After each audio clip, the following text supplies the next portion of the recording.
Hello engineers, welcome to engineering unit. और आज के इस लेक्चर में हम कंपाइलर डिज़ाइन सीरीज में यूनिट 5 स्टार्ट करने वाले हैं। एंड जैसे कि आपको समझ में आ रहा होगा, मैं इम्पॉर्टेंट टॉपिक्स ही अभी करवा रहा हूँ। जब तक आप ये पूरी प्लेलिस्ट देखना शुरू करेंगे तब तक मैं सारे टॉपिक्स कवर कर चुका हूँगा। तो प्लीज़ इस चैनल को सब्सक्राइब करिए। इस चैनल को आपकी बहुत ज़रूरत है। अगर मेरी चैनल आपके लाइफ में थोड़ी सी भी वैल्यू ऐड करती है तो यू नीड नहीं तो आई नीड कि आप इस चैनल को सब्सक्राइब जरूर करें। चलो, तो आगे बढ़ते हैं। आज यूनिट 5 में एक बहुत प्यारा सा छोटा सा टॉपिक है जो है representation of three address code. अब मेरे पहले दूसरे या तीसरे लेक्चर में ही यूनिट 1 के मैंने आपको समझा दिया था कि थ्री एड्रेस कोड होता क्या है। थ्री एड्रेस कोड एक फॉर्म है जिसमें हम कोड को इस तरीके से तोड़ के लिखते हैं जिसमें सिर्फ तीन ही चीज यूज होती है। जैसे मैं आपको आगे समझाता हूँ। Representation of three address code. अब मैंने यहाँ पे एक पेपर का क्वेश्चन ही लिया है जिससे हमारे लिए इजी हो जाए। अब ये क्वेश्चन है, मैंने यही क्वेश्चन पहले भी करवा रखा है। -a × b plus c*d। चलो, ये सेम ही हुआ, ऑब्वियस ही बात है। अब let's say t1 is equal to a*b। Okay, अब जो t2 होगा वो होगा -t1। t3 is equal to c*d and t4 is equal to क्या होगा। t4 होगा अपना t2 प्लस t3। अब आप देखोगे तो मैक्सिमम तीन यूज हो रहे हैं अपने वेरिएबल्स। ये है अपना टेम्पररी वेरिएबल एंड ये वो है जो हमको कोड में दिया हुआ है, इसलिए इसको बोलते हैं थ्री एड्रेस कोड। हर एक लाइन में थ्री एड्रेस होगा या फिर दो होगा, थ्री या थ्री से कम। चलो, यहां तक हमारा इजी हो गया। अब आता है इस चीज को रिप्रेजेंट कैसे करते हैं।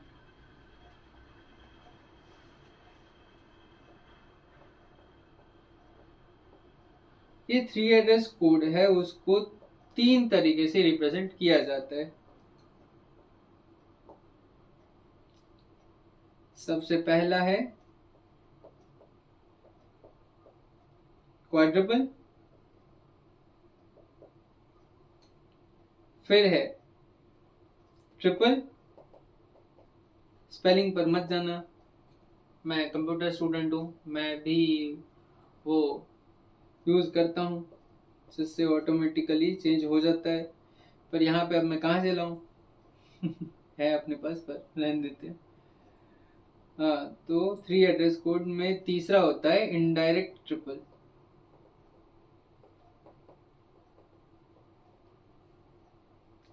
अब जो क्वाड्रपल है, क्वाड्रपल का मतलब चार चीजें इसमें यूज होगी।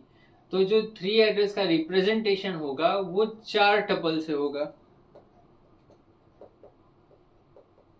यहाँ पे तीन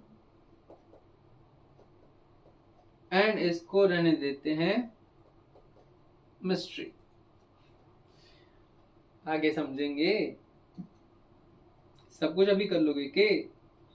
चलो, क्वाड्रपल्स यार बहुत टाइम बाद मैंने लिखा है तो ये जो नोट्स हैं और मैं जैसे आपको दिख रहा हूँ उसमें बहुत ज़्यादा डिफरेंस आ सकता है, तो मैं इसको थोड़ा छोटा कर देता हूँ अभी।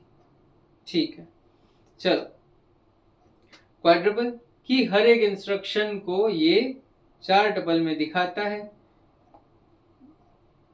अब वो चार टपल है कौन से, ऑपरेटर, कौन सा ऑपरेटर यूज हो रहा है, आर्ग्यूमेंट 1, आर्ग्यूमेंट 2 एंड फिर उससे रिजल्ट क्या जनरेट हुआ। चार टपल हियर नेम्ड, ये नेम्ड है, मैं बता रहा हूं। Here named temporary variable is used to store the result. Okay, it's easy to rearrange instruction during optimization. अब ये जो लिखा गया है वो कहाँ पे आपको काम आता है, किस तरीके से काम आता है, वो मैं आपको प्रैक्टिकली दिखाता हूँ भर के। ये 7 मार्क्स का क्वेश्चन है, इसी तरीके से आपको लिखना है, इसी तरीके से आपका भला होगा, वरना नहीं होगा। यू हैव टू, ठीक है। एडवांटेज डिसएडवांटेज जरूरी है, 1 मार्क्स होता है इसका, भूलना मत। और सब्सक्राइब करना भी मत भूलना, उसके भी मार्क्स हैं। चलो, स्टेटमेंट्स कैन बी रीअरेंज्ड। चलो, ये एक एडवांटेज है इसका कि स्टेटमेंट को हम रीअरेंज करके लिख सकते हैं, क्योंकि रिजल्ट एक पर्टिकुलर टेम्पररी वेरिएबल में स्टोर हो रहा है, राइट। तो रीअरेंज कर देंगे तो अल्टीमेट आंसर पे उतना फर्क नहीं पड़ेगा। पर इसका डिसएडवांटेज है कि ये ज्यादा स्पेस लेता है, it takes more space, right. क्यों? क्योंकि ये टेम्पररी वेरिएबल भी यूज कर रहा है, तो उसके लिए भी स्पेस चाहिए एक्स्ट्रा। एंड ये यूज कर रहा है क्या, एक चौथा एक्स्ट्रा कॉलम, जिसके लिए भी स्टोरेज चाहिए। तो it takes more space as 4 tuple than triple. चलो 4 टपल बनाते हैं अपन, जो ऊपर ये कांड किए हैं उसका, इसी के बाजू में बनाता हूँ इसको देखते देखते, जिससे कि मेरे को याद रहे। तो सबसे पहले तो एक इंडेक्स होगी, तो उसको ऐसे ही रहने देते हैं। फिर होगा ऑपरेटर, जिसको हम ओपी लिखेंगे। फिर होगा ARG1, फिर होगा ARG2, और लास्ट में है रिजल्ट, ठीक है। अब इसमें कितने स्टेटमेंट है, 4 स्टेटमेंट का अपना ये बना है। तो हम लिखेंगे 0 1 2 3, अपना 4 स्टेटमेंट का आ गया। अब ऑपरेटर मतलब पहली लाइन में ऑपरेटर कौन सा यूज्ड है, ठीक है। T1 में यूज्ड है स्टार, तो यहाँ पे स्टार लिखेंगे। चलो थोड़ा सा कलर चेंज कर देते हैं, ये नियॉन अच्छा रहेगा। T1 में यूज्ड है star, argument A B, and उन दोनों को मल्टीप्लाई करने से रिजल्ट आया T1। इसी तरीके से आपको भर देना है। ये टेबल इतना इजी है, इसलिए इसको भरने का मार्क्स मिलेगा 1। चलो जल्दी जल्दी भर देते हैं। माइनस आर्ग्यूमेंट क्या है, T1 से बना T2, फिर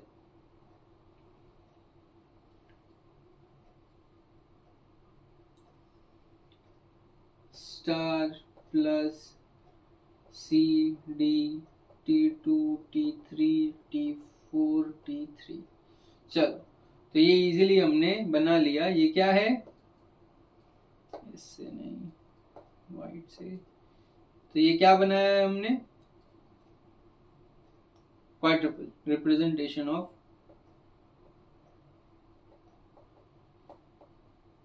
of 3 एड्रेस कोड। अब इसको करना है ट्रिपल। अब ट्रिपल कौन सी माया का नाम है वो देख लेते हैं। यहाँ पे triple, it shows each instruction in 3 tuple. Triple है, 3 टपल है, मैंने आपको ऊपर बताया था, आर्ग्यूमेंट 1, आर्ग्यूमेंट 2 एंड ऑपरेशन। अब ये रिजल्ट स्टोर करने के लिए क्या यूज करेगा, इंडेक्स वैल्यू। जैसे कि हमने पीछे देखा कि 0 1 2 3 हमने लिखा, तो वो इसमें इंपॉर्टेंस रखता है, इसलिए उसको लिखा गया था। इस लाइन की जो इंडेक्स होगी, that will be storing the result of this particular statement. The position index of statement is identified as result. अब इसका डिसएडवांटेज क्या है, इसको रीऑर्डर नहीं कर सकते। क्यों नहीं कर सकते, उस लाइन का रिजल्ट, चलो मैं प्रैक्टिकली समझाता हूँ इसमें। एंड इसका एडवांटेज है टेक्स लो स्पेस, क्योंकि ना एक्स्ट्रा टेम्पररी वेरिएबल की जरूरत है, ना जरूरत है किसकी, चौथे कॉलम की। चलो तो मैं इसको भी इसी के बाजू में बनाता हूँ जिससे मेरे को ऑपरेशंस याद रहें। नीचे बनाते हैं, ज़्यादा सही रहेगा। इसको थोड़ा सा मोटा कर लें। बराबर है।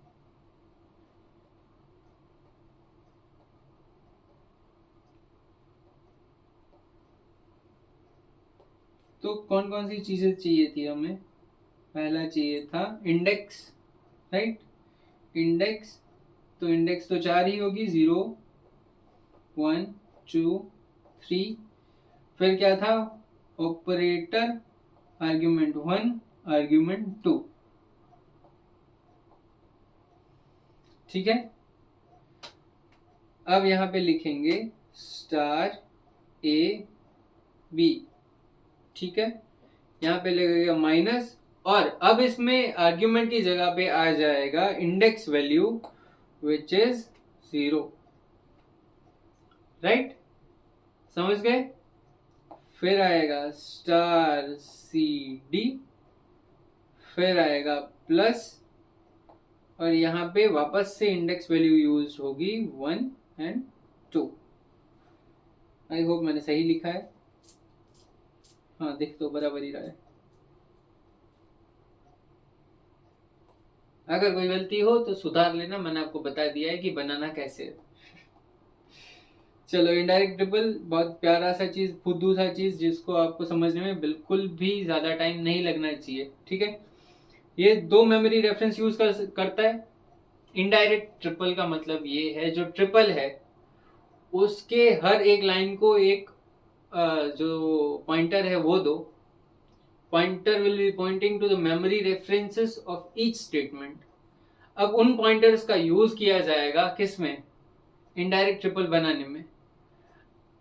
हाँ, मतलब पता नहीं क्यों ये बनाया गया है, परंतु इसमें इजी पड़ता है कोड को कहाँ पे एफिशिएंसी ऑफ कोड ज़्यादा अच्छी होती है और इसकी फ्लेक्सिबिलिटी को बढ़ाता है। ये इसका एडवांटेज है। एंड ये सॉल्व करता है ट्रिपल के डिसएडवांटेज को। ट्रिपल का डिसएडवांटेज क्या था कि वो ऊपर नीचे शिफ्ट नहीं कर सकते। हाँ, वही मैं आपको ये समझाना रह गया था। अगर इस वाली लाइन को मैं शिफ्ट करके नीचे ले आऊं तो इस लाइन का इंडेक्स चेंज होके 3 हो जाएगा। एंड क्योंकि इस लाइन का जो रिजल्ट है वो 3 में स्टोर होगा, अगर वो 3 में स्टोर हुआ तो फिर प्रॉब्लम होगी, क्योंकि ये सब चेंज हो जाएगा, राइट? हर एक रिजल्ट चेंज हो जाएगा ड्यू टू 1 चेंज।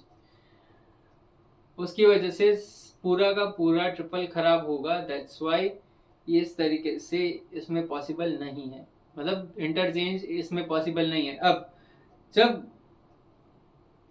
इसके जो ये हैं उनको रेफरेंस लेके ही बनाया जाएगा तो क्या फर्क पड़ता है कौन सा किधर लिख दो? मेमोरी रेफरेंस तो सेम है ना, वो पॉइंट तो उसी चीज को कर रहा है ना जो एक्चुअल वैल्यू है। चलो मैं लिख के ही समझाता हूँ। इनडायरेक्ट ट्रिपल में कुछ भी नहीं होगा।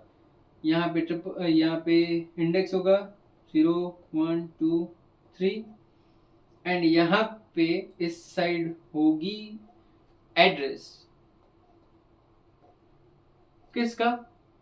उस मेमोरी रेफरेंस का जो 0th पोजीशन पे है, तो वो क्या है? 0। सिंपल। वाइट से लिखता हूँ जिससे बेटर है। 0 1 2 3। चलो, तो मैंने आपको मार्क्स दे दिए 7, पूरे 7 करोड़। चलो, पूरा आंसर यहाँ पे खत्म हो जाता है।